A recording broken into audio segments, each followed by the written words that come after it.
মানে আমার কাছে মনে হচ্ছে গেল এক সপ্তাহে আমি বেশ কয়েকটা নিউজ করলাম জাস্ট এই টপিকটার উপরে। সমন্বয়কদের প্লাস পাশাপাশি বৈষম্য বিরোধী ছাত্র আন্দোলনের যারা নেতা আছেন তাদের জন্য খুবই শনি, আমার মনে হয় যে বৃহস্পতির সাথে মিল হইয়া আপনার মানে বুধ হয়ে গেছে আর কি। আমি জানি না জ্যোতিষশাস্ত্রে কী বলে, বাট সময়টা খারাপ যাচ্ছে। দেয়ালে দেয়ালে লেখা ভেসে উঠছে সমন্বয়ক মৃত্যুর জন্য প্রস্তুতি নাও। আর একদিকে দেখলাম ছাত্রলীগ মোটরসাইকেলে কইরা এসা এক সমন্বয়কে তুলে নিয়ে মারধর করলো। এরপরে সমন্বয়করা নিজেরা মারামারি করছে, কেন্দ্রীয় অফিসে তালা, একটা অস্থিতিশীল পরিবেশ। তো এই পরিবেশটার একটা ফায়দা তো ওঠাবেই ভাই।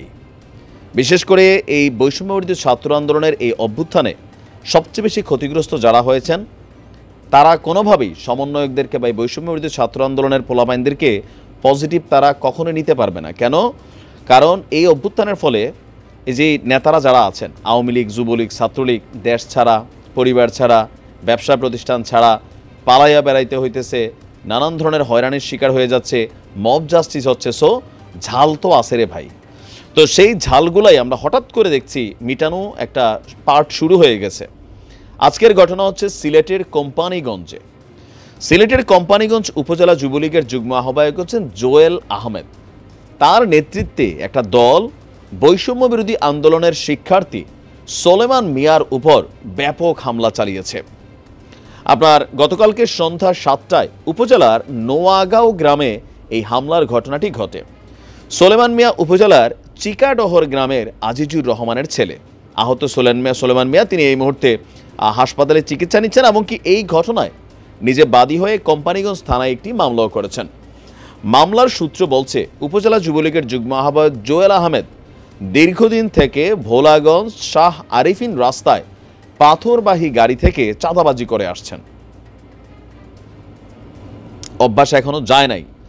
তো সরকার পতনের পর তার চাঁদাবাজিটা কিছু কমে গেছিল, এটা বাস্তব, সারা বাংলাদেশে এই চিত্রটা হয়েছিল। কিন্তু 5 মাস যেতে না যেতেই এই জানুয়ারির শুরুতে আবারও তার সিন্ডিকেট বা তার চাঁদাবাজি সিন্ডিকেট আপনার মানে সামনে আসছে। এ নিয়ে বৈষম্য বিরোধী ছাত্রদের সঙ্গে তার বিরোধ চলছিল। অনেক জায়গায় আছে বৈষম্য বিরোধী যারা ছাত্ররা আছে তারা মনে করে যে এই ধরনের অন্যায়, লুটপাট, চাঁদাবাজি এগুলা হইতে দেওয়া উচিত না। তো যার কারণে তারা বিভিন্ন জায়গায় এই সিন্ডিকেটগুলোর বিরুদ্ধে কিন্তু আপনার দাঁড়াই যায়, আর সেইখানেই একটা বিপত্তি ঘটে যাচ্ছে। আমরা এখানেও ঠিক একই ঘটনা দেখছিলাম যে গতকালকে সন্ধ্যা 7টায় বৈষম্য বিরোধী আন্দোলনের ছাত্র সোলেমান মিয়া বাড়ি থেকে বের হয়ে ভোলাগঞ্জ যাচ্ছিলেন। নোয়াগাঁও গ্রামে যুবলীগ নেতা জোয়েল আহমেদের বাড়ির সামনে গেলে জোয়েল আহমেদের নেতৃত্বে তার অনুসারীরা আপনার তার উপর হামলা করে। এতে সোলেমান মিয়া আপনার আহত হয়, তাকে তাৎক্ষণিকভাবে কোম্পানিগঞ্জ উপজেলা স্বাস্থ্য কমপ্লেক্সে নেওয়া হয়। খবর পেয়ে বিক্ষুব্ধ ছাত্র জনতা যুবলীগ নেতার বাড়িতে আবার হামলা চালায়। পরে পুলিশ এসে পরিস্থিতি স্বাভাবিক করে। এই ঘটনায় জোয়েলকে প্রধান করে মামলা করা হয়েছে। ওসি সাহেব বলছেন যে বৈষম্য বিরোধী আন্দোলনের শিক্ষার্থীদের উপর হামলার ঘটনায় থানায় একটি মামলা করা হয়েছে, আমরা জোয়েলকে ধরতে অভিযান চালাচ্ছি। এখন এই যে যদি ধরতে না পারে তাহলে তো যেই সোলেমান মিয়া তার জন্য আরও একটা রিস্ক ইস্যু হয়ে গেল। যেহেতু মামলা করে দিছে তো সে ভাববে এমনিও তো জেলে যাবো, হেমনিও জেলে যাবো, মানে হিংসা বা প্রতিশোধের নেশায় আরও একটা ঘটনা তো ঘটাইতে পারে।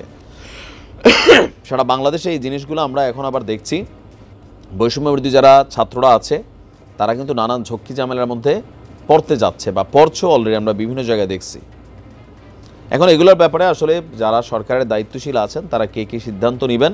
তবে আমরা বাংলাদেশকে চাঁদাবাজি মুক্ত দেখতে চাই। চাঁদাবাজ, লুটপাটকারী, হ্যাঁ মানে গুন্ডামি, ছিনতাই এগুলো কিন্তু আসলে আমরা চিরতরে নির্মূল চাই বাংলাদেশ থেকে। মানুষ ব্যবসা করবে, ইনভেস্ট করবে, তো সেই ব্যবসাটা একটা সিকিউরিটি লাগে যে আমি নির্বিঘ্নে ব্যবসা করতে পারতেছি। ভাই রাস্তায় রাস্তায় চাঁদা দিতে গেলে তো একটা লোক ব্যবসা কোথায় করবে?